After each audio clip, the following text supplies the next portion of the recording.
Bueno, vamos a dar comienzo a la siguiente clase de repaso de Derecho Romano 1. Buenas tardes a todos.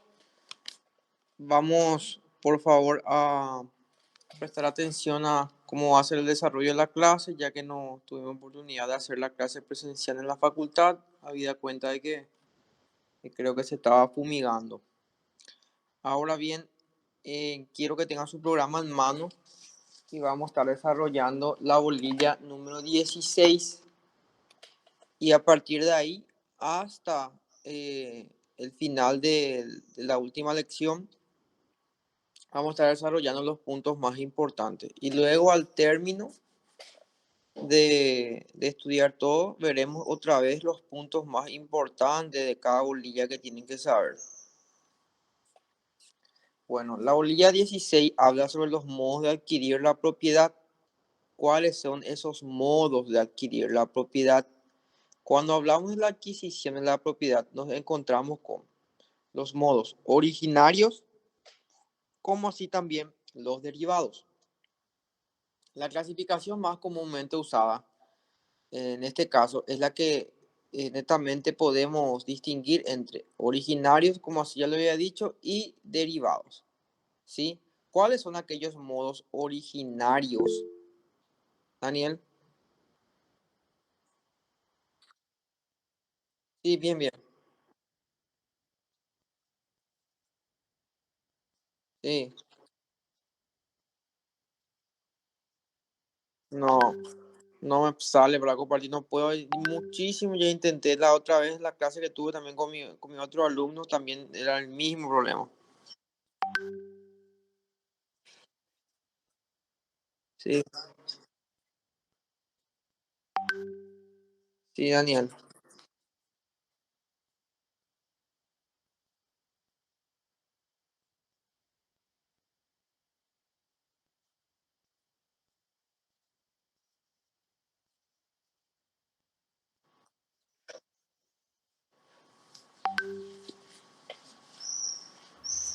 Yo tengo. Voy a compartir ahora.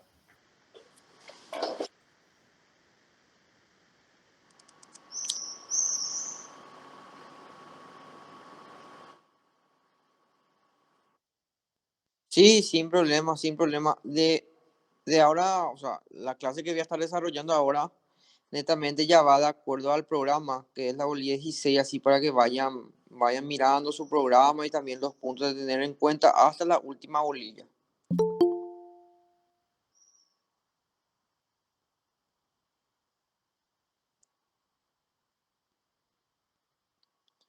Bueno, vamos a seguir entonces con la clase.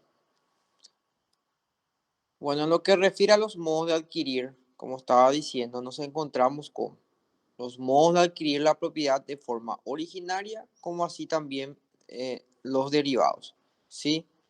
En este caso, cuando hablamos de modos originarios, son aquellos actos en los que no interviene un propietario que enajena su propiedad.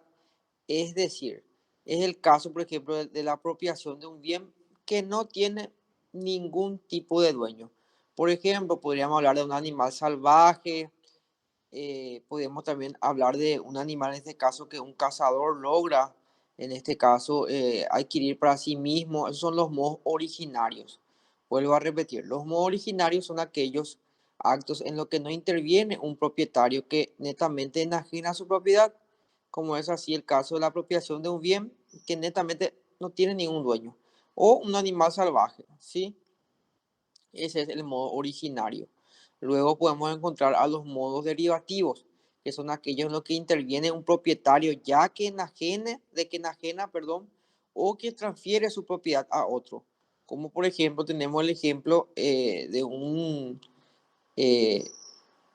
propietario que enajena un terreno, pero este sí o sí enajena a cambio de ¿qué? A cambio de un precio, ¿sí? A cambio de un precio. Entonces, acá nos estamos encontrando con los modos de adquirir la propiedad de forma originaria, como así también de forma derivada, ¿sí? A ver, Lucía, vos estás compartiendo la pantalla, ¿verdad? Ahora para explicarle a los compañeros. Sí, pero fue la 17, ¿es verdad? No, en su programa, modos de adquirir la propiedad, o sea, en el programa que yo tengo que Daniel me pasó, modos de adquirir la propiedad, está en la bolilla 16. Ah, 16, ok. Pero, ese resumen que vos tenés, el que yo hice, pero yo hice de acuerdo a las preguntas que los profesores estaban diciendo, algunos puntos que están, o sea, ahí están puntos importantes. Ustedes lo que tienen que hacer es seguirme con su programa, Ok, porque y... si no se van a confundir. Porque viste que ahí habla de la curatela y habla de la tutela en la bolilla 16 y ese no es la bolilla de acuerdo a su programa de ustedes. ¿Y cómo vamos a hacer? ¿Voy a compartir el otro nomás o cómo? Y podés compartir el otro nomás, podés compartir el resumen que tenés luego de que Daniel también les envió a ustedes. Sí, Porque el antiguo entonces. el antiguo, ¿sabes por qué? Porque se van a confundir, porque netamente el resumen que yo le envié es el que yo hice, pero de acuerdo a las preguntas de los profesores que hacen de cualquier bolilla. Y era prácticamente también era del programa del año pasado, que es diferente. Este año cambió el programa de Derecho Romano. Ok, ahora... Compartí nomás el que tenés antiguamente y vas a poner bolilla 16 y te va a salir luego modos de adquirir la propiedad. ¿Vos tenés O, eso resumen? o podés compartir de igual forma en pantalla el programa también. Así me van siguiendo. Como quieras nomás. Sí, ahora. Bueno. Entonces, en este caso, Profe, una consulta. sí, Beta. Sí, para no estar perdiendo más, el jueves llegamos hasta matrimonio y ahora hacemos lo que sería modo adquirir la propiedad. Sí, modo alquilar propiedad porque quiero desarrollar desde la 16 hasta el último y luego empezar otra vez de vuelta con los puntos más importantes, pero ya de cada bolilla. Ah, dale, perfecto. Gracias, profe, eso nomás era. Bueno, está bien. Vuelvo a repetir de vuelta. Estamos hablando de los modos originarios y de los modos derivados, que son en este caso los modos de adquirir la propiedad. El profesor netamente le va a preguntar a la mesa, ¿cuáles son los modos de adquirir la propiedad? Y ustedes tienen que decirle, los modos de adquirir la propiedad son de forma originaria como así también de forma derivada. De forma originaria son aquellos actos en los que no interviene un propietario que enajena su propiedad, pero sin embargo en los modos derivativos es en donde interviene el propietario que enajena o transfiere su propiedad. ¿Sí? Esa netamente es la respuesta correcta. Ahora bien, otro punto que tenemos que tener en cuenta en la bolilla 16 donde estamos hablando de los modos de adquirir la propiedad, es la ocupación, cuándo hay la ocupación y cuál es el objeto de esa ocupación en cuanto al res nullius y el res derelictae, perdón.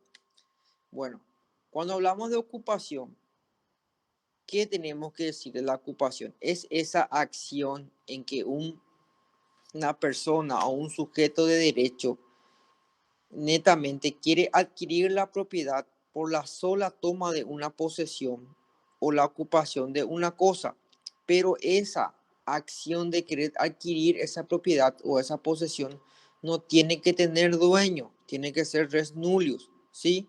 Como por ejemplo, podemos encontrar los animales salvajes, en este caso, cuya propiedad la adquiere quien en este caso lo puede cazar o lo puede atrapar, o como establece también acá el libro, aquel que puede quedarse con ese animal de forma fortuita también, ¿sí?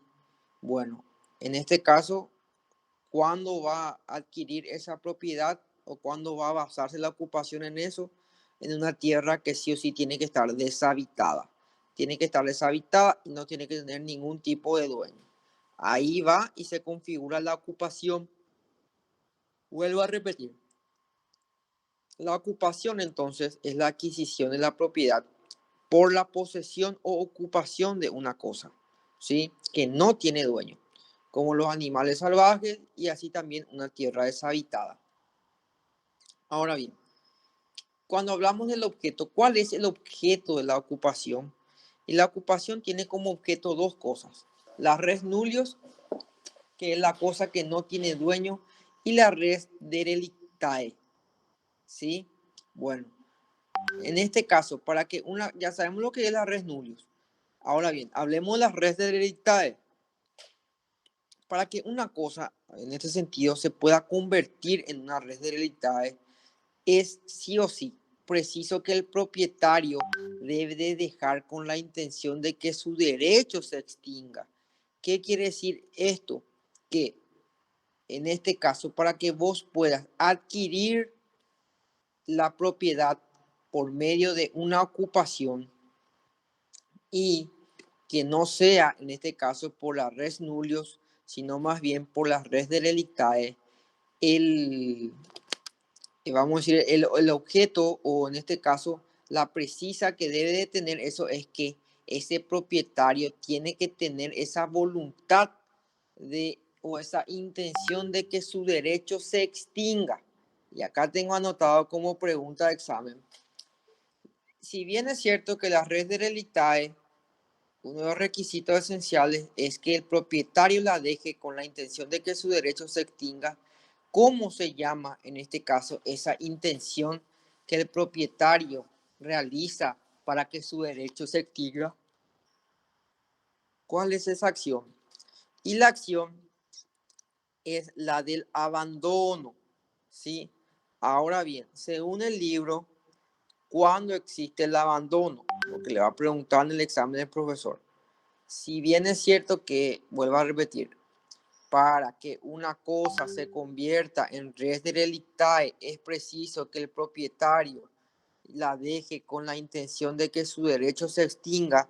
¿Cuál es esa acción que realiza el propietario?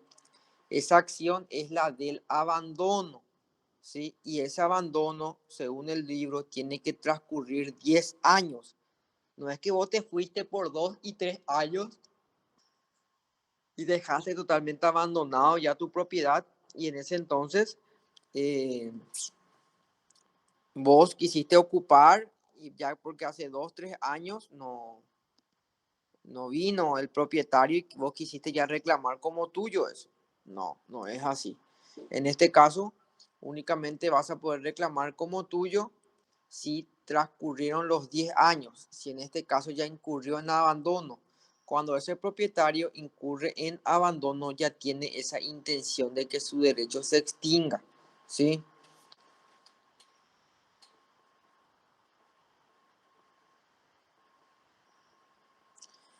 También el libro habla, y la pregunta que tengo también aquí es: ¿qué pensaban o qué afirmaban las dos escuelas más grandes de ese entonces, que era la proculeyana y la sabiniana, cuando el derecho se extingue?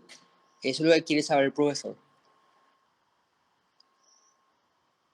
cuando el derecho se extingue según los proculeyanos y cuando el derecho se extingue según los sabinianos.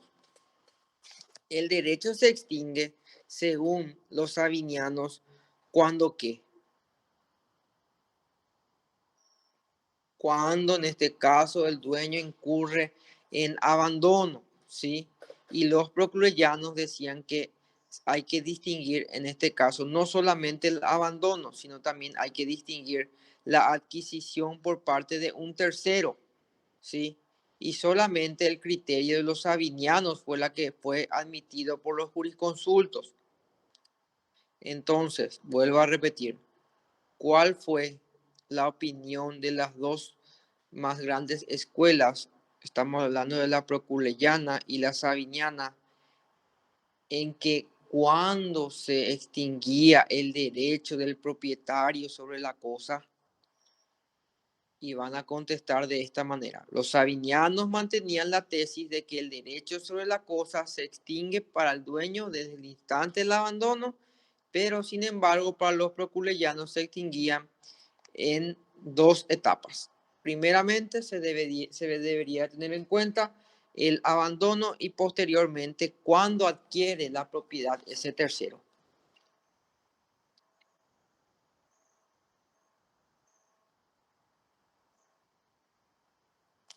A ver, otro punto, la orilla 16. Los tipos de accesiones naturales y en este caso también cuando hay especificación. ¿Cuáles son los tipos de accesiones naturales? Cuando hablamos de accesiones, ¿de qué hablamos? Accesiones es cuando una cosa se incorpora a otra cosa y en este caso se vuelven uno, ¿sí? Tanto puede ser en este caso algún inmueble como mueble, ¿sí? Vuelvo a repetir, ¿qué es la accesión? La accesión consiste en ¿qué? En incorporar una cosa a otra volviéndose una, ¿sí? En este caso puede ser tanto inmueble como mueble. Ahora bien, hablemos de los tipos de accesión natural. ¿Cuándo hay accesión natural y cuándo hay accesión artificial?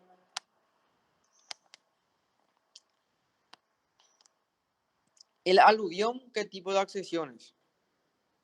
O la avulsión.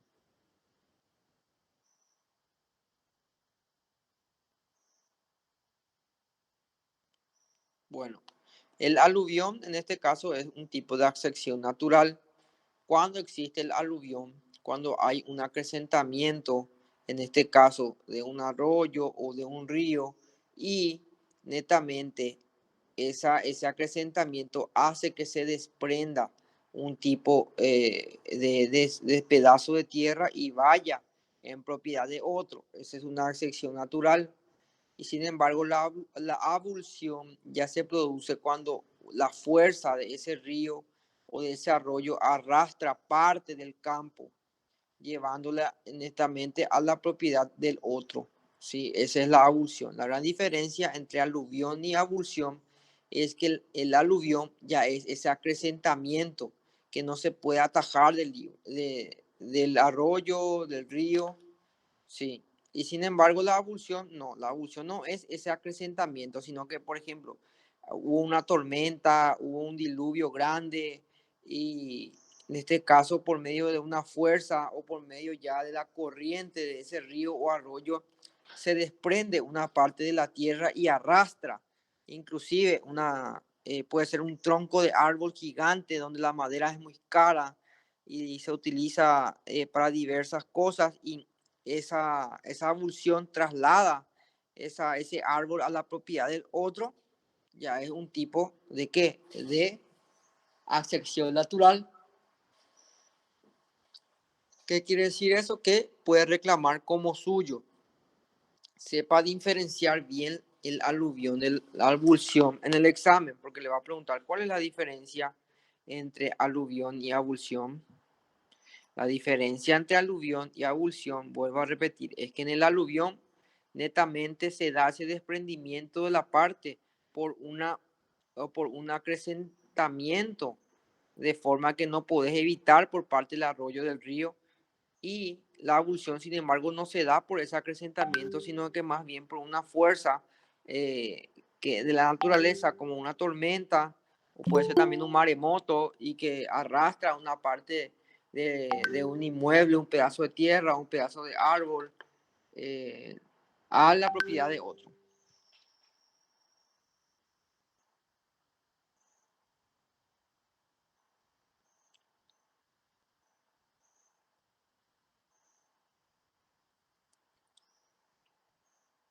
Cuando hay especificación, cuando existe especificación.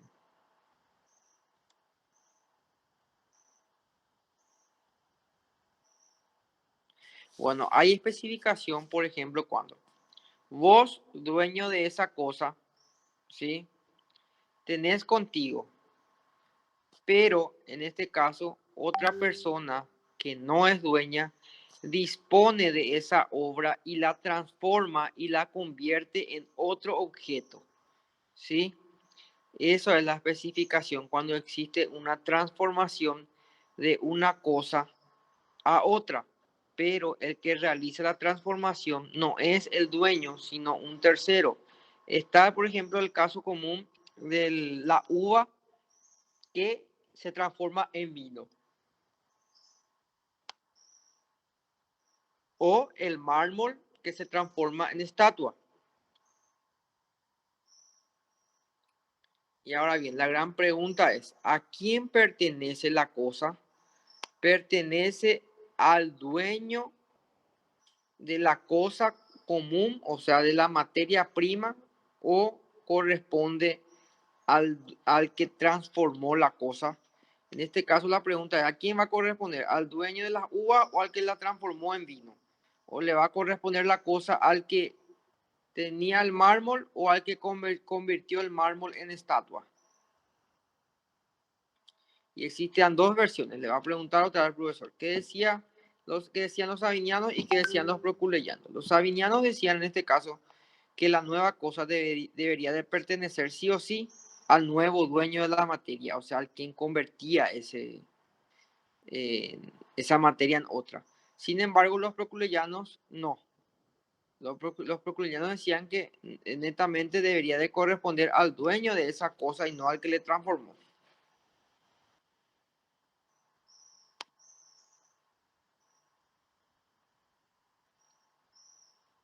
Bolilla 17. ¿Cuáles son los procedimientos para adquirir la propiedad? Bueno, ayer estuvimos hablando también de eso, pero igual quiero volver a repetir. ¿Por qué? Porque son puntos importantes. Cuando hablamos de la emancipatio, que ya dijimos que es un modo de adquirir la propiedad, tenemos que hablar de qué? De la iuni iure cessio, ¿sí? Y de la traditio y de la adjudicatio, como así también de la usucapio. Cuando hablamos en este caso de la iuni iure cessio, era otro modo solemne de adquirir, en este caso, la propiedad, que era reconocido en ese entonces por el derecho civil.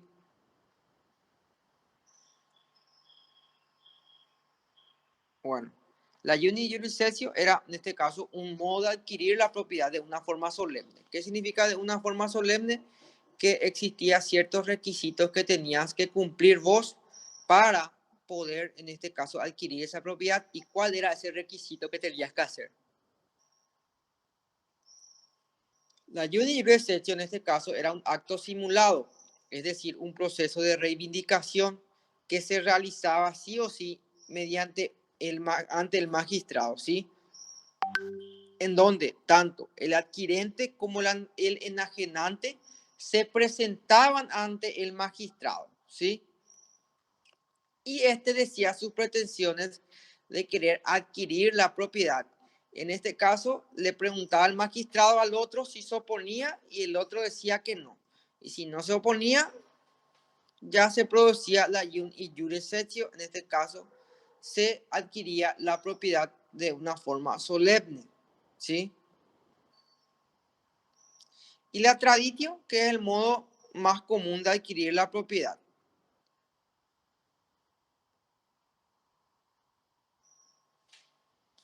La traditio prácticamente en esa época se hacía ya de mano en mano, o en otros casos también se podían netamente entregar la cosa y dejar que el adquirente tomara posesión de esa cosa, ¿sí? Y la adjudicatio consistía en el otorgamiento de esa propiedad, pero netamente por una orden judicial o por un pronunciamiento judicial que era emanado de un magistrado, ¿sí? En este caso, la adjudicatio ya no hacía falta, como en este caso, como la traditio, como la uni iure sectio, que se vayan los dos a hacer esa forma solemne de poder adquirir la propiedad. Sin embargo, en la adjudicatio no era necesario, como bien dije, la presencia de ambos. Netamente se iba la persona que quería adquirir el bien y mostraba en este caso los documentos que tenía sobre el bien inmueble y que hacía el juez o el magistrado. Netamente emitía un pronunciamiento judicial y en ese pronunciamiento judicial se establecía para quién iba a ser la propiedad. Eso es la adjudicatio.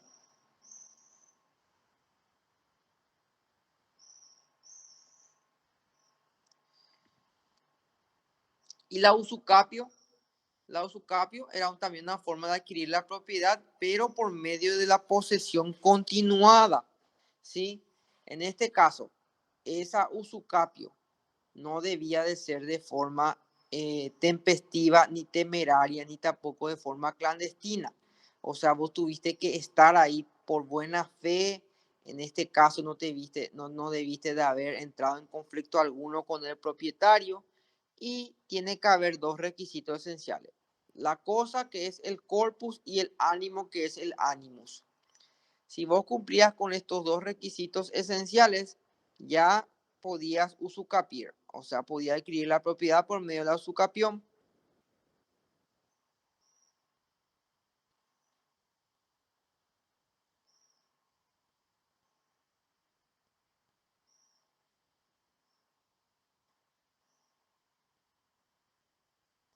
¿Cuáles eran los requisitos para poder usucapiar? Existían diferentes tipos de requisitos, pero netamente tienen que decirle al profesor tres, ¿sí?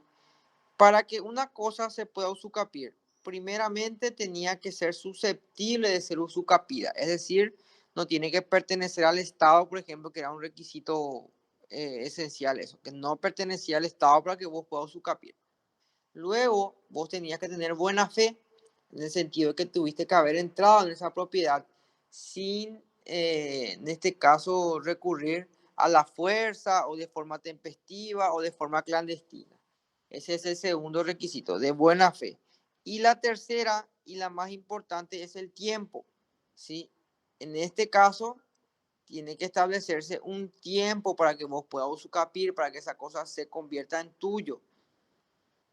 En tuya, perdón. Antes, en este caso, lo que refiere al tiempo, decía la ley de las 12 tablas que se establecían 2 años para los inmuebles y una para la cosa mueble, pero para la usucapio hereditatis se requería tan solo 1 año, ¿sí? Aunque la herencia generalmente comprendía inmuebles. Eso decía la ley de las 12 tablas. No se olviden porque hay una gran diferencia. Siempre alguno comete el error de confundir, porque el profesor le va a decir, ¿cuánto era el tiempo para adquirir la posesión? Y ahí existen dos respuestas. Está lo que establece la ley de las 12 tablas y está lo que establece Justiniano. En lo que refiere a las 12 tablas, en este caso, el sujeto que quería adquirir la propiedad por medio de la usucapio, se establecía 2 años para los inmuebles y una para la cosa mueble. Vuelvo a repetir, ¿qué decía la ley de las 12 tablas para adquirir la propiedad por medio de la usucapio?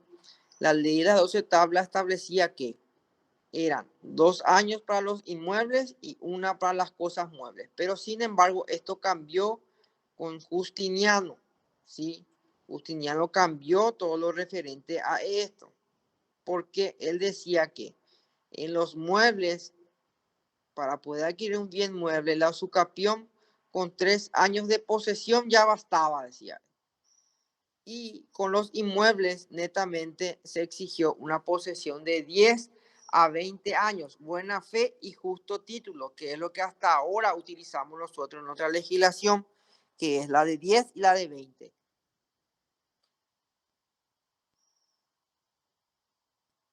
Vuelvo a repetir la pregunta y la respuesta. Le va a decir el profesor que establecía en este caso la ley de las 12 tablas en cuanto a adquirir la posesión por medio de la usucapión, que establecía la ley de las 12 tablas en cuanto al tiempo y que establecía Justiniano. Esa es la pregunta.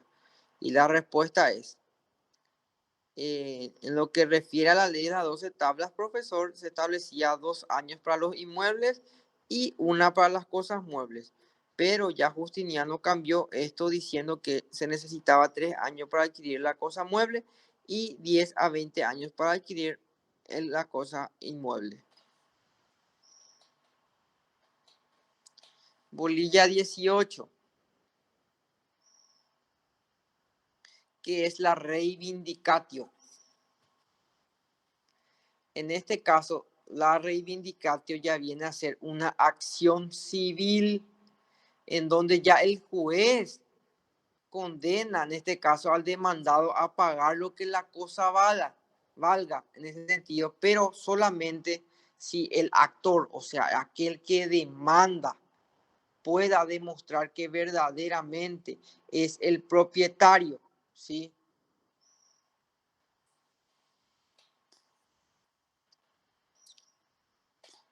¿Cuáles son las condiciones para que se establezca la reivindicatio?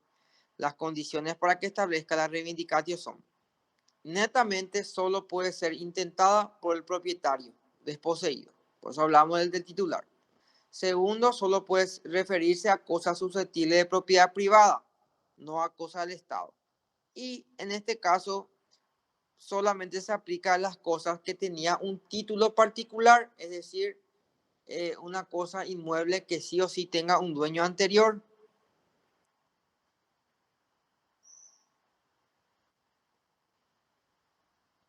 ¿Y qué es la actio negatoria?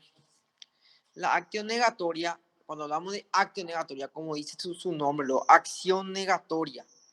¿Qué es la acción negatoria? Es cuando se tiene por objeto declarar que una cosa no tiene existencia. En cuanto a gravámenes, en cuanto a embargos, en cuanto, por ejemplo, a algún tipo de deuda que pueda existir. Esa es la acción negatoria. Vuelvo a repetir, la acción negatoria es, en este caso, una decisión emanada de una autoridad competente en donde declara la inexistencia de gravámenes o embargos sobre la cosa que sujeta al dominio, ¿sí? Hasta hoy en día se utiliza la acción negatoria. Y tengo acá anotado como pregunta de examen cómo se establecía la acción negatoria en el derecho romano y cómo se establece la acción negatoria hoy en día en nuestra legislación. En este caso, en el derecho romano, la acción negatoria, ya sabemos, era una decisión emanada de una autoridad competente que tenía por objeto declarar la inexistencia de gravámenes o embargos sobre esa cosa que estaba sujeta al dominio de una persona. ¿Quién era el encargado, en este caso, de establecer eso? El magistrado. Por ejemplo, doy un ejemplo claro acá. Beta quiere comprar un bien inmueble de Lucía. Y Lucía le dice, sí, te voy a vender el bien inmueble por tanto. Y Beta le dice, ¿está al día con los impuestos? ¿No tiene alguna hipoteca? ¿No tiene alguna deuda? No tiene. Ah, bueno, entonces voy a pedir una acción negatoria. Se va a Beta y solicita una acción negatoria a la autoridad competente, en este caso el magistrado, para que vean sus archivos si verdaderamente ese inmueble tiene o no tiene gravamen o embargo. Entonces el magistrado ve y revisa. Ah, no.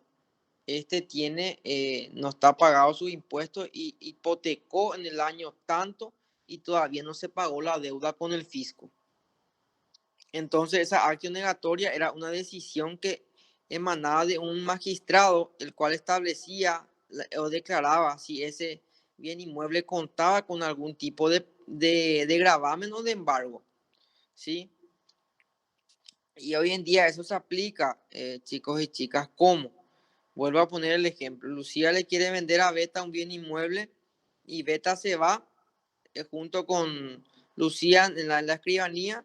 Ella le da el título de propiedad y la escribana solicita una acción negatoria en el registro público, en donde se establece si ese bien está grabado o está con algún embargo. ¿Qué significa eso? Si está hipotecado, si se pagó todo, en este caso los impuestos, o si tiene alguna deuda pendiente, le va a salir todo ahí. Esa es la acción negatoria. Y sepan decirle también al profesor eso.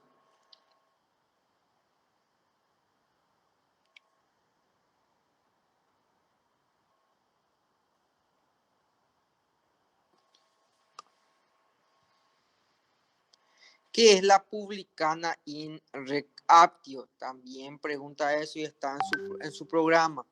Cuando hablamos de la publicana in rec actio, hablamos netamente de un derecho que se le concedía al propietario. ¿Para qué?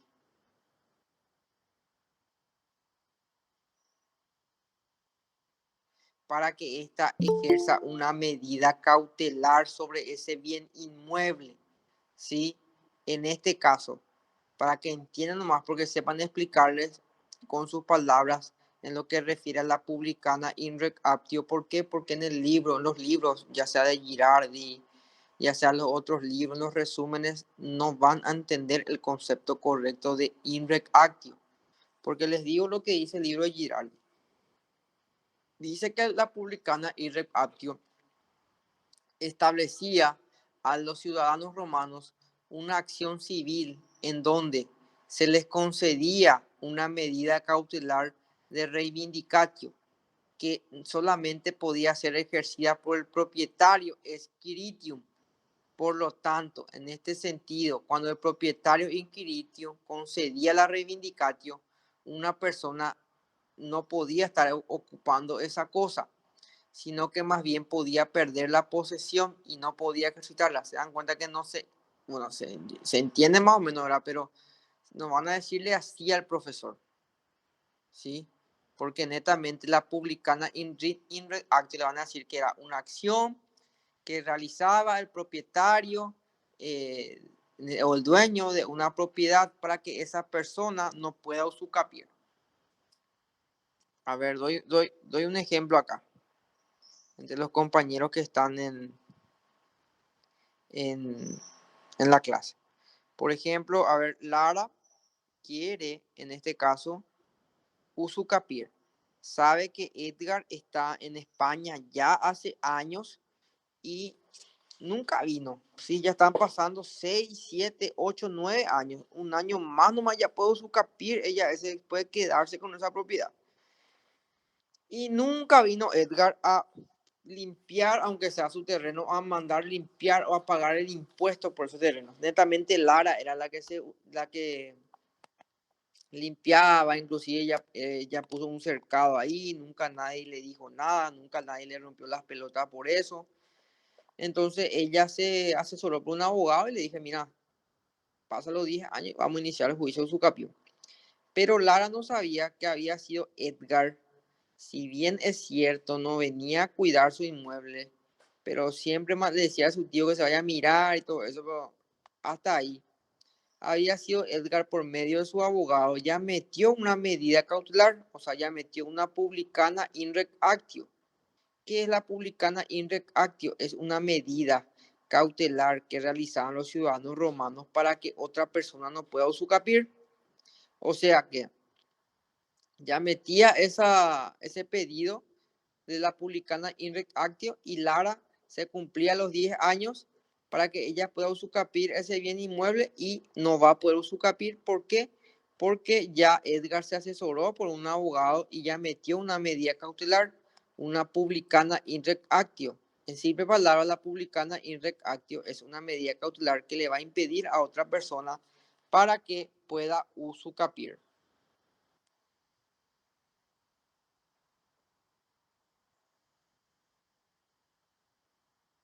La bolilla 19 habla sobre la servidumbre.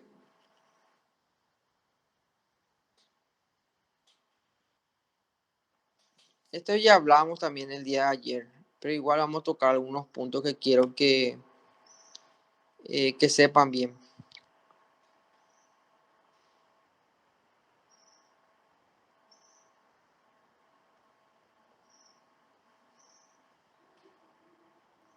¿Cuáles son, por ejemplo, la diferencia entre la servidumbre predial y la servidumbre personal? ¿Cuál es la diferencia entre la servidumbre predial y la servidumbre personal?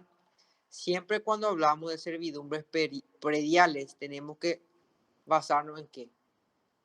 En que esa persona es el dueño de ese fondo, ¿sí? Y que netamente está estableciendo ciertos requisitos para qué, para satisfacer las necesidades permanentes del fondo. Ese es servidumbre predial. Y cuando hablamos de personal, ya vinculamos a personas con independencia de toda propiedad que respecta a una cosa. O también podría ser las temporarias. ¿Sí? ¿Por qué las temporarias? Porque generalmente ya se basaban no solamente en una persona determinada, sino que en varias personas que podían, en este caso, serlas. Esa es la diferencia entre servidumbre predial y servidumbre personal.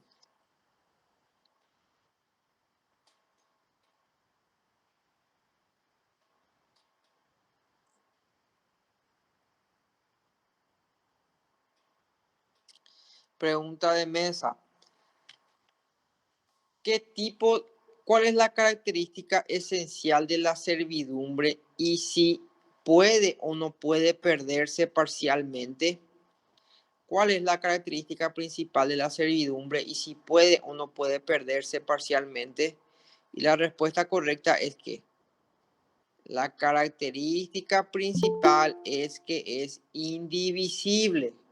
Sí, vuelvo a repetir. La característica principal de la servidumbre es que es indivisible y no puede constituirse ni perderse parcialmente. Vuelvo a repetir. ¿Cuál es la característica principal de la servidumbre? La característica principal de la servidumbre es que es indivisible y no puede constituirse ni perderse parcialmente.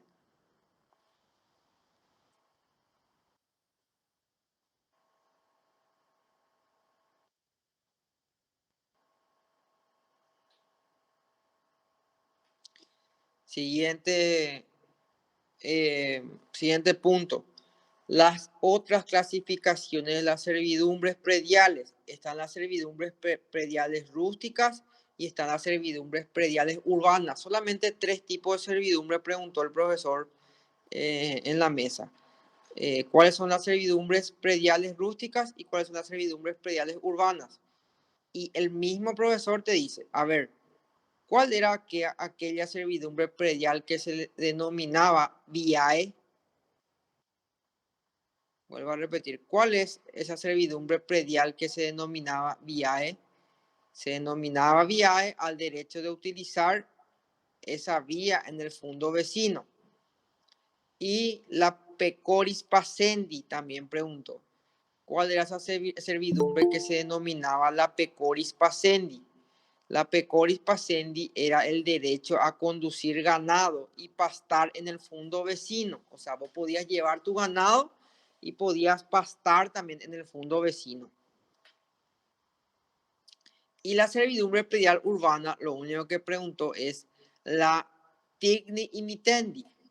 ¿Cuál era la tigni imitendi? Era el derecho a apoyarse en el edificio vecino. O sea, vos podías construir tu casa, podías construir algún tipo de edificio netamente al lado del vecino. Ese, por ejemplo, era un tipo de servidumbre predial urbana.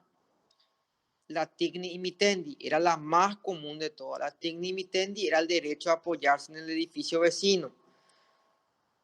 Eso es lo que preguntó sobre servidumbres prediales urbanas, pero más le gusta preguntar sobre servidumbres prediales rústicas.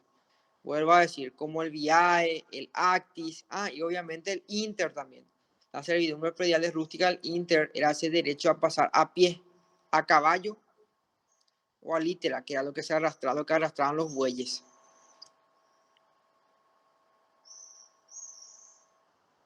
Siguiente pregunta. ¿Cuál era el modo de ejercitar la servidumbre? O sea, ¿cómo se establecía la servidumbre? La servidumbre netamente se ejercía por medio de un contrato. Si no existía ese contrato, esa servidumbre era inválida. O sea que debería de existir un tipo de contrato para que vos puedas ejercitar, en este caso, la servidumbre.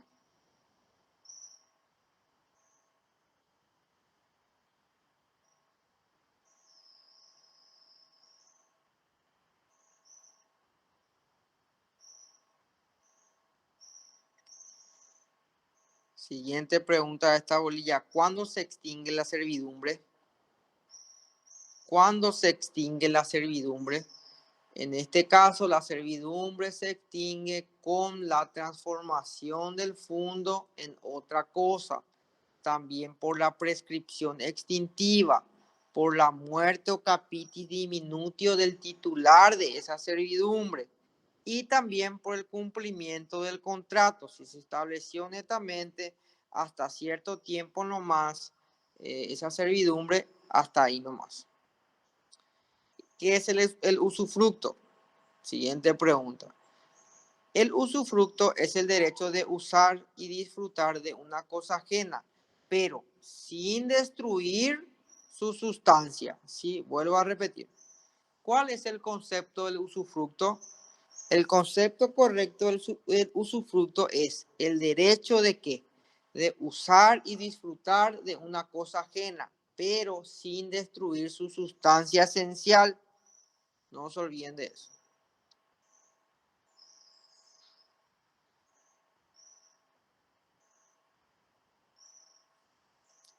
Bolilla 20. Vamos a hablar de la prenda ahora. ¿Cuáles son los derechos de garantías?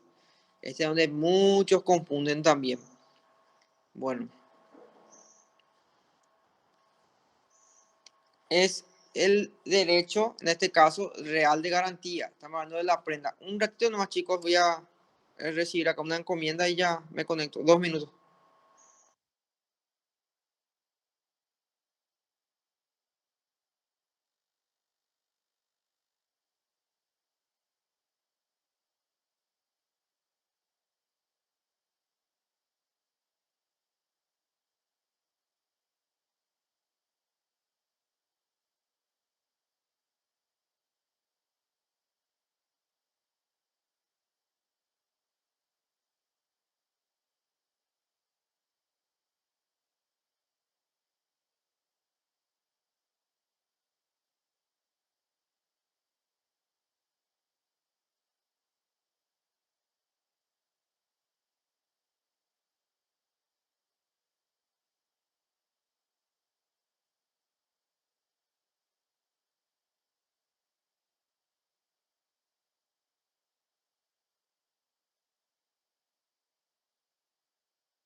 Disculpen, estaba nomás acá con mis clientes y ahora ya se fueron, perdón.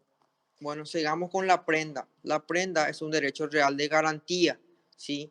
Cuando hablamos de derecho real de garantía, hablamos en este caso de un tipo de contrato, ¿sí? Según Gallo, establecía que la prenda era un contrato real, sinalagmático e imperfecto, decía él, el cual, ¿qué hacía ese contrato real? Garantizaba algún tipo de crédito. Y sí o sí se establecía ese contrato ¿para qué? Para que vos puedas garantizar ese contrato o ese préstamo y poder devolver la cosa posteriormente. Les voy a graficar así eh, de forma rápida y sencilla para que entiendan, ¿sí? Netamente, la prenda en este caso era establecida por un bien mueble. Es una garantía de un bien mueble, la prenda. Y la hipoteca es una garantía de un bien inmueble. Ahora bien, cuando hay prenda y cuando hay hipoteca, por ejemplo, a ver, Lucía viene y me dice, ¿sabes qué, profe? Necesito que me preste dinero y yo te voy a devolver fin de mes, ¿sí? Y yo le digo, bueno, está bien, mira que te conozco a vos y mejor vamos a hacer por prenda, ¿sí? Me vas a dejar prendado algo. ¿Qué quiere decir que me vas a dejar prendado algo? Que me va a dejar, en este caso, como empeño, ¿sí? Como una garantía, el famoso empeño garantía. Entonces ella me dice, bueno, 20 millones es lo que necesito y yo te voy a dejar mi auto como garantía. Te voy a dejar mi auto prendado, significa eso. Entonces, establecemos la prenda y yo le entrego el dinero a ella. Establecido el tiempo en ese contrato de que ella tiene que devolverme el dinero para que yo le devuelva el vehículo y ella no lo hace, el vehículo ya se queda, en este caso, en mi poder, ¿sí? Ahora bien, la pregunta es, ¿siempre la prenda tiene que ser por un valor mayor, por un valor igual o por un valor menor al crédito establecido? Siempre la prenda tiene que ser por un valor mayor. Si yo le presté a Lucía 20 millones de guaraníes, ella tiene que ponerme garantía algo que valga 24, hasta 30, inclusive puede valer su vehículo, para que en este caso yo le pueda prestar ese monto de dinero. En simples palabras, prendar significa entregar una cosa en garantía para que luego del pago del crédito se pueda devolver eso. Eso es prenda. Y sí o sí la prenda era un bien mueble. Ya saben la diferencia entre bien mueble y mueble. Bien mueble es aquel que se puede mover, desplazar de un lugar a otro. Sin embargo, el bien inmueble no. El bien inmueble es una propiedad, lo que no se puede desplazar de un lugar a otro, pero en este caso hay una excepción en nuestro código. Y también le pregunto al profesor, es bien sabido que un bien inmueble es todo aquel bien que no se puede trasladar de un lugar a otro, como por ejemplo una propiedad, una casa, un edificio. Todo eso son bien inmuebles. Pero hay una excepción, es el buque. El buque que pesa más de 1000 toneladas, o sea, un buque se puede trasladar, ¿verdad? Pero si pesa más de 1000 toneladas ya es considerado un bien inmueble y se puede hipotecar. Solamente los bienes inmuebles se pueden hipotecar. En este caso, ¿qué es la hipoteca? Es la garantía o el derecho real que pertenece a un bien o se grava sobre un bien inmueble. Esa es la diferencia.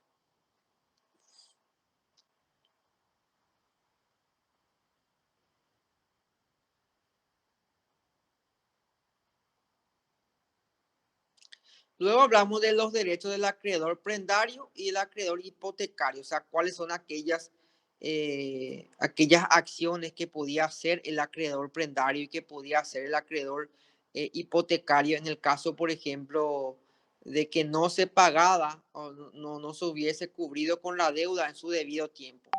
Cuando hablamos del acreedor prendario, estamos hablando del acreedor de la prenda, ¿sí? Esa cosa mueble. En este caso, ¿cuál era la facultad de ese acreedor prendario, el que tenía la prenda, si no se pagaba en debido tiempo la deuda por ese bien inmueble, ¿cuál era la acción? En este caso, la acción se denominaba, en este caso, actio accretori. El actio accretori era aquel en donde el acreedor se quedaba con la cosa en caso de que no se pagase con la deuda. ¿Y cuál es el derecho del acreedor hipotecario? En este caso, el derecho de vender la cosa hipotecada ante la falta de cumplimiento de esa obligación. En este caso, él podía vender esa propiedad. Siguiente punto que tienen que saber es la enfiteusis. ¿Qué es la enfiteusis? Es el contrato por el cual una persona concede a otro el use y goce de un predio, ya sea para siempre o durante un plazo muy largo y mediante el pago de un canon anual, ¿sí?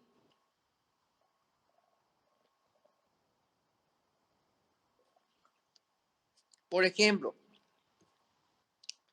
Beta sabe que yo tengo propiedades en el interior del país y ella quiere invertir. Ella quiere invertir en el interior del país. Entonces me dice, ¿sabes qué? Profe, quiero alquilar de vos tus hectáreas, ponerle que 20 hectáreas, y yo quiero plantar ahí soja, quiero disponer de esa propiedad. Pero en este caso, yo quiero hacer contigo una enfiteusis. ¿Qué es una enfiteusis? Es un contrato durante un largo tiempo, donde vamos a establecer que por 10 años yo le voy a alquilar ese local, ese predio, perdón. Le voy a alquilar ese predio. Cuando ese trato se realizaba entre dos personas, donde esta persona iba a gozar y a disfrutar de ese predio durante un plazo muy largo y donde ella me va a pagar netamente anual, era la enfiteusis. Ella cada un año me va a pagar lo que corresponde, ¿sí? Ponerle, yo le iba a alquilar en este caso por 3 millones mensuales. Pero yo no le voy a alquilar, no le voy a cobrar a ella de forma mensual, le voy a cobrar de forma anual y le voy a cobrar así 40 millones anuales. Entonces, ese trato que realizaba ese sujeto que iba a alquilar la propiedad de otro por un largo tiempo y se pagaba de forma anual, se denominaba enfiteusis, ¿sí?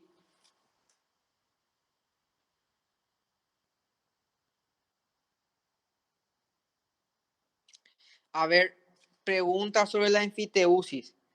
Esa persona que transmite su derecho a la otra persona para el uso o goce y disfrute de esa cosa, puede transmitir ese derecho a terceros.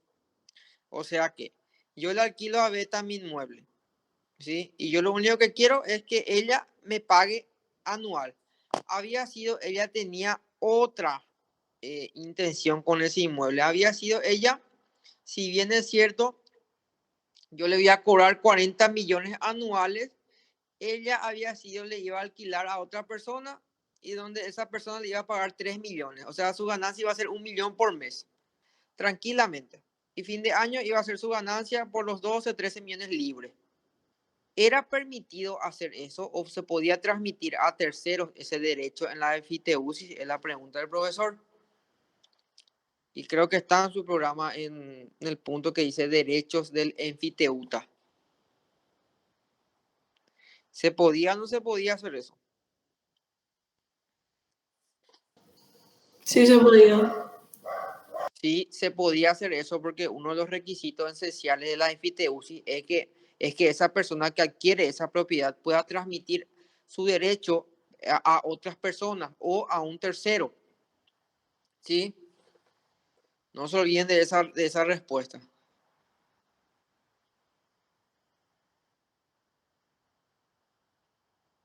La orilla 21, que habla sobre los hechos y actos jurídicos, ¿sí? Podemos encontrar los hechos y actos jurídicos. Por ejemplo, el hecho jurídico es naturales, humanos, simples, complejos, constitutivos, impeditivos y extintivos. Está también el positivo, el negativo, el independiente y dependiente.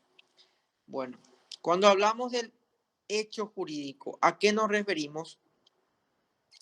Nos referimos a todo hecho humano con consecuencias, o perdón, que genera consecuencias jurídicas, como por ejemplo la adquisición, la modificación o la pérdida de igual forma de esos derechos. Cuando hablamos de esta acción humana o de este hecho humano que pueda generar consecuencias jurídicas, como la adquisición, modificación o pérdida del derecho, hablamos de el hecho jurídico, ¿sí?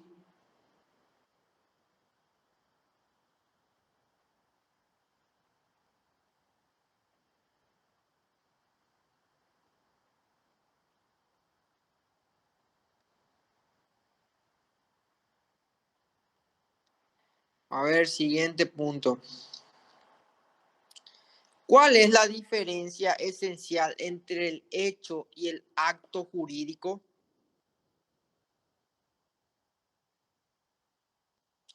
¿Cuál es la diferencia entre el hecho y el acto jurídico? Netamente esos hechos, ¿verdad? Que puedan, en este caso, como así decirlo, modificar, adquirir o extinguir ese derecho, netamente tienen que ser actos tanto voluntarios como involuntarios. Pueden ser lícitos e ilícitos, pero sin embargo, los actos jurídicos netamente tienen que ser actos lícitos, ya no ilícitos como en los hechos. La gran diferencia es que en los actos lícitos, perdón, en los actos jurídicos solamente se realizan eh, hechos lícitos, no más hechos ilícitos, ¿sí? Porque todo aquel eh, acto ilícito que se realiza dentro de, vamos a decir, de una acción, ya no es considerado acto jurídico, ¿sí? Porque es netamente inválido.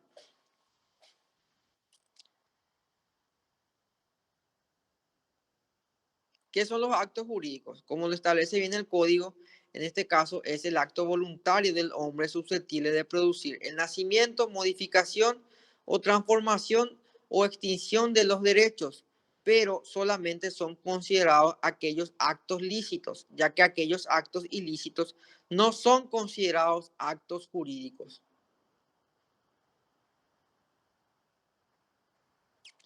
Pregunta de examen: ¿cuáles son los elementos de los actos jurídicos? Cuando encontramos a los actos jurídicos, ¿cuáles son los elementos de los actos jurídicos? Están, primeramente, los naturales. Segundo, podemos encontrar los accidentales. Y tercero, a los esenciales. Estos son los elementos de los actos jurídicos. Cuando hablamos de naturales, ¿a qué nos referimos? Cuando esa persona tiene, en este caso, los requisitos para poder hacer o ejercer por sí mismo esa acción, como el de ser mayor de edad y no tener ningún impedimento judicial, por ejemplo. Y accidental son aquellos, por ejemplo, que puedan modificar ese contenido de ese acto, ya sea por el transcurso del tiempo, ya sea por algún requisito especial que quieran las partes o las condiciones que establezcan. Y las esenciales son aquellos del que no puede netamente no tener un acto jurídico, como ser la voluntad entre partes, el primer requisito. Segundo, el contenido, de qué se va a tratar ese acto jurídico. Y tercero, la causa, ¿sí? Y cuarto, las causales. En caso de incumplimiento, ¿qué va a pasar? Esos son los elementos de los actos jurídicos.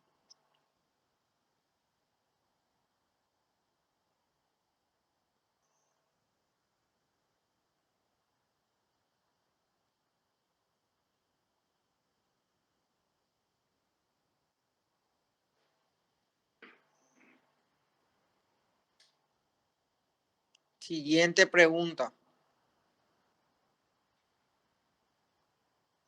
¿Qué es el dolo? Cuando hablamos de dolo, hablamos de un elemento, en este caso de los actos jurídicos, como vicios de la voluntad, ¿sí? En este caso, ¿cuáles son los vicios de la voluntad? Los vicios de la voluntad son el dolo, el error y la violencia. Y la pregunta del profesor es, ¿qué es el dolo?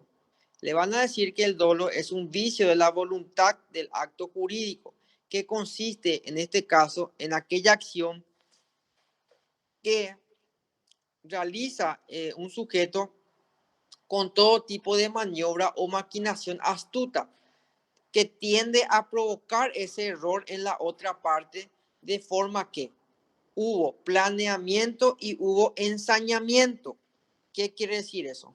En el dolo, esa persona que va a realizar el acto jurídico planea, ¿sí? Sabe, y a sabiendas del resultado igual lo realiza. Eso es el dolo. Sin embargo, el error no. El error es cuando vos no planeas, cuando en este caso hubo una negligencia por parte tuya, y así es cuando se realizó la acción. Voy a repetir. Cuando hay dolo, cuando esa persona actúa, en este caso, a sabiendas del resultado, y a sabiendas de ese resultado, igual la realiza.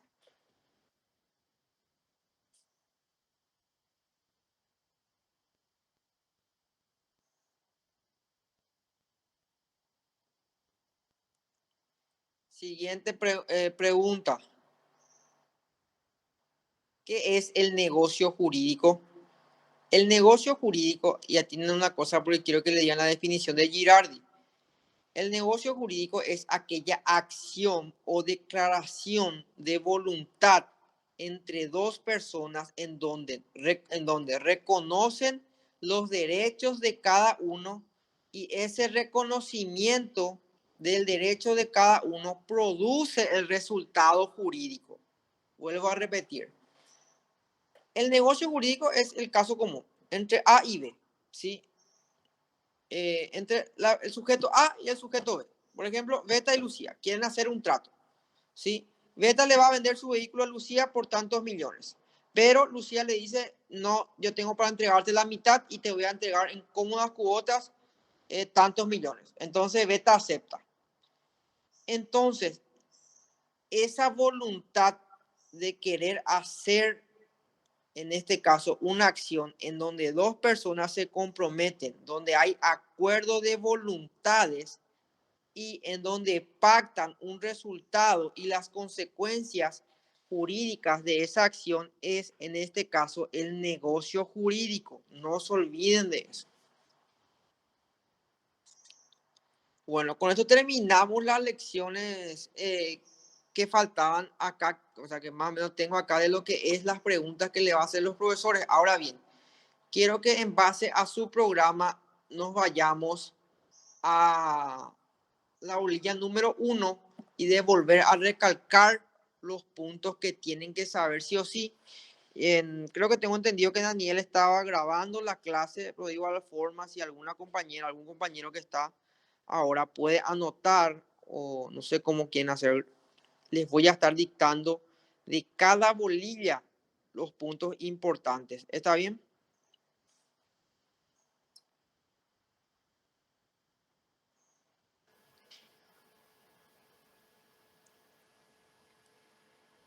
Bueno, vamos a la bolilla número 1.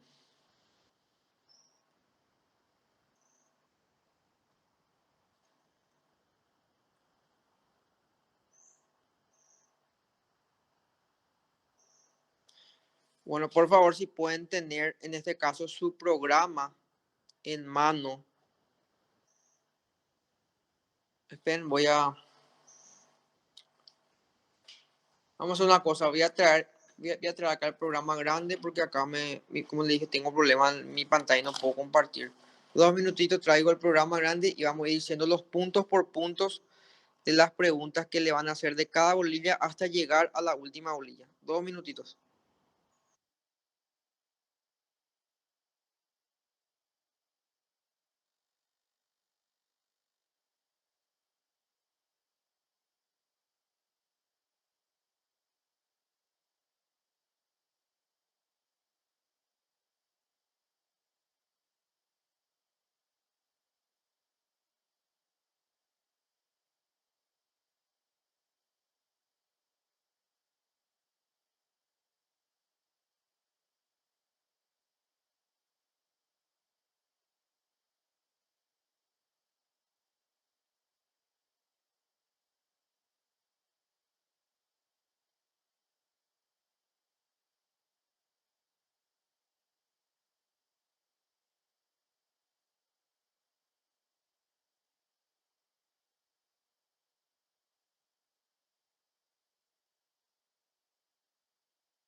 Bueno, de la bolilla 1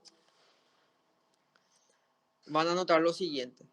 División en distintos periodos de la historia y fuentes del derecho romano. Tienen que saber bien la época arcaica, la época clásica y la época postclásica, cuándo era, ¿sí? ¿Cuál es la fuente del derecho romano durante la primera época? ¿De qué se trataba el comicio curiado y cuáles eran los comicios más antiguos? Las clases sociales entre patricios, plebeyos, clientes y esclavos. ¿Cuál es la diferencia entre los patricios y los plebeyos? Esa es la lección número 1. La lección número 2, ¿de qué se trataba en este caso la Constitución republicana y la Provocatio ad Populum? ¿Cómo estaban constituidos el poder ejecutivo en ese entonces? El poder ejecutivo en ese entonces estaba conformado por los magistrados, los cónsules, los dictadores y los cuestores. También el poder judicial, ¿por quién estaban constituidos el poder judicial? Por los pontífices y por los magistrados. La diferencia entre pontífices y magistrados. Hablar sobre la lucha de los patricios y los plebeyos y cuáles fueron los derechos que luego fueron adquiriendo, en este caso los plebeyos. ¿Cuáles son las fuentes del derecho durante la República? ¿Quiénes fueron los jurisconsultos que sobresalieron en ese entonces? Estamos hablando de Ulpiano y Paulo. En la lección número 3, ya el imperio monárquico de Augusto. Ahí tenemos que saber bien qué establecieron las decadencias, las magistraturas romanas, de qué se trataba el comicio y el senado.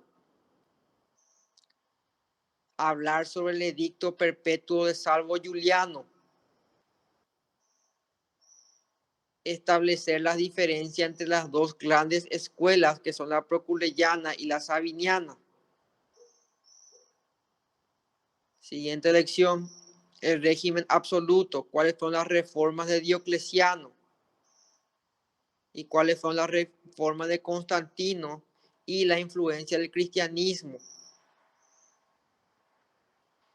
¿Cuáles fueron las fuentes del derecho durante el imperio cristiano? Hablar sobre la ley de citas. En cuanto a la obra jurídica de Justiniano también, de cuáles son los libros que conformaban el Corpus Juris Civilis.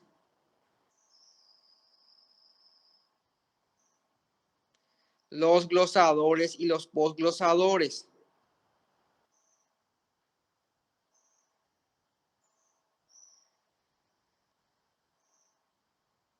Diferencia entre la moral y el derecho. El concepto de personas.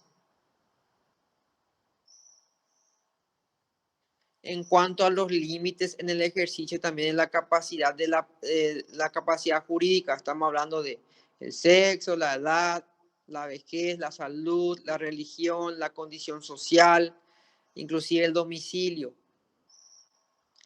Cuando había pérdida de capacidad jurídica. Cuando hablamos de status libertatis, el status civitatis y el status familiar, ¿de qué estamos, a qué nos estamos refiriendo? Estamos refiriendo a las condiciones generales sobre la vida social en Roma. ¿Quiénes eran los libres y los esclavos? ¿Cuáles eran las fuentes de la esclavitud? ¿Qué son las manumisiones? ¿O qué es la manumisión? Los tipos de manumisiones solemnes y no solemnes. ¿Cuáles eran los derechos, en este caso, de los ciudadanos? Diferencia entre persona siu juris y alieni juris. ¿Cómo se dividía el parentesco en agnación y cognición y afinidad? Diferencia cada uno. ¿Qué son los peculios? El matrimonio. ¿Cómo es considerado el matrimonio en la antigua Roma? ¿Cuáles son las clases de matrimonio? ¿Cuáles son los requisitos esenciales del matrimonio? ¿Cuáles son los impedimentos del matrimonio y los efectos del matrimonio? ¿Cuáles son las causas que extinguen el matrimonio?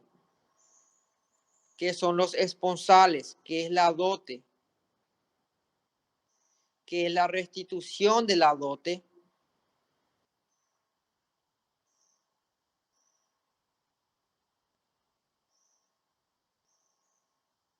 ¿Qué es la patria potestad? ¿Cuáles son los modos de adquirir la patria potestad?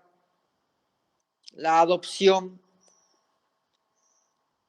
¿Y qué es la emancipación? Y en Roma, ¿cuándo se adquiría la emancipación? Diferencia entre tutela y curatela.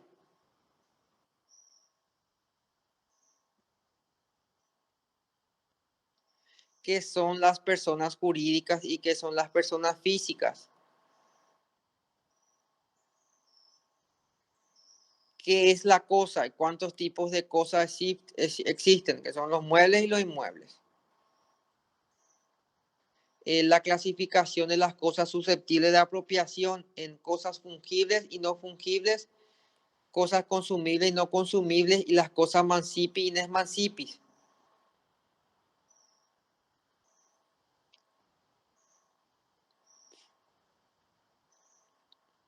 La copropiedad y la posesión. ¿Qué es la posesión y qué es la copropiedad?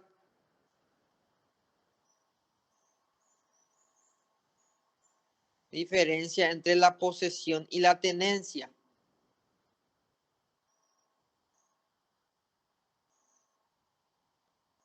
Y luego que ya las lecciones que repasamos hoy, que son los modos de adquirir. Bueno, esos son los puntos que tienen que tener en cuenta para el examen. ¿Sí? ¿Hay alguna pregunta que quieren hacer referente a las clases? Referente al examen oral, ¿qué quieren saber el examen oral? Si cómo va a ser, si que hay que tener en cuenta todo eso. Aprovechando que tenemos hasta las 5, queda todavía minutitos.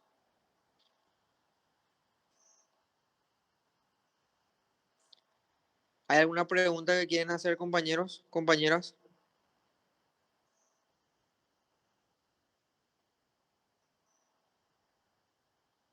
No, profe, está todo claro.